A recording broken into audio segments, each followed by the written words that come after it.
I always record myself this narcissism and all funny shit. Hey, it's National Poetry Month. So last month you guys heard about my Words to the Wise program, where I was donating local writers' books to local libraries. We got 7 libraries in the area, over 250 books. So, one of those people you can thank for donating, right over there, Crisis Chronicles. And we did get one of Diane's books in there too. She mentioned Diane Kendig. She gave us 6 of her new book too. So that's all the place. Plus, the libraries from last year got a full collection of the mini chaps we make for free. So they had over, I think, 22 books we currently make. Wow. So now that it's National Poetry Month, it's my time to say thank you. So in the back there, you'll see some flyers. If you want one of those little bifold mini chap books we give away, just hit me up. We'll make it for you. We're not a judgment thing, so this isn't a jury thing. Our only guiding principle is responsible free speech. So barring that real loose guideline, we print anything. And we give them away for free. All right. Let's see what I got for you guys here. Probably some crap. So I don't have my books because we're saving them up for an event. But one of the books is called Anonymous America, and it's got me on the back and a little character that's sort of a mashup of V for Vendetta, Captain America, and The Punisher. And it's got a little quote which went along with one of her poems. It's my take on the American version of the V for Vendetta's famous speech. Remember, remember, the 8th of November, the presidential treason and plot. I know of no reason why anyone should ever forget. Very much to that one. All right, so kind of just wrote something here a second ago. Tim was talking about his recovering addict sister. So I got a brother who's an addict. He's not recovering. The other day I cleaned out my toy collection from my storage unit, and we're going through my Ninja Turtles with my kid. Because now it's my time to give them to him, because I don't think he's going to break them anymore. The last time those things were out, me and my little brother were playing with them. Right? Then he became a teenager, and he went down his route with whatever he was doing, and I kind of abandoned him because it was safer to do that. In my family, you don't really ask for help, you just get angry.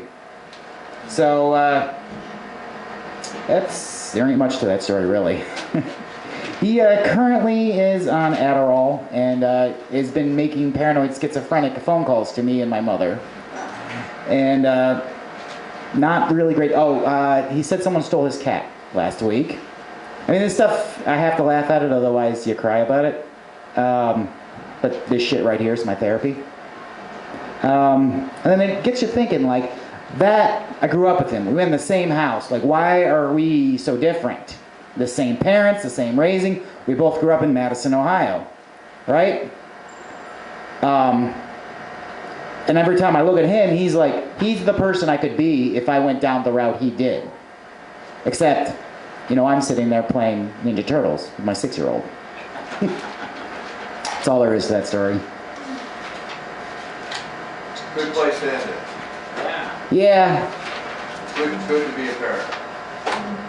I mean, sometimes things get dropped in your lap and they're the best things that ever happened to you. This has nothing to do with that, but it was inspired by Diane Kendig's book, Prison Terms. She used to teach, was it, at Akron Prison? I think that's, if I'm getting that story correctly. So this one's called Jail Baby. It's just another story. So my mother was an inmate at Marysville Women's Prison when I was born. It's now called the Ohio Reformatory for Women.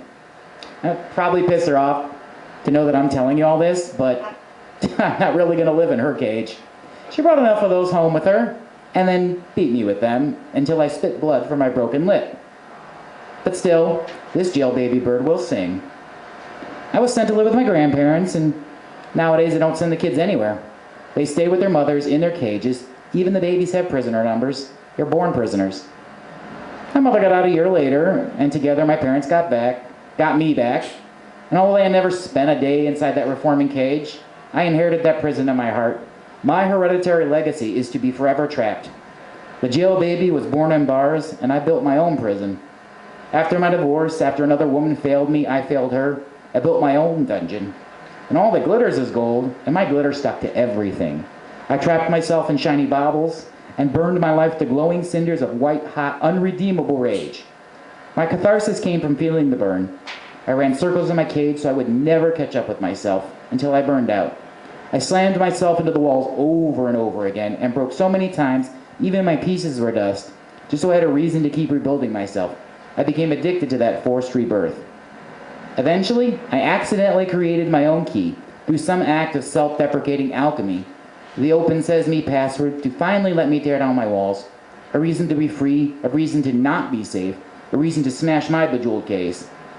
The secret Genesis Codex says to me, Daddy, it's time to wake up, and my kingdom falls.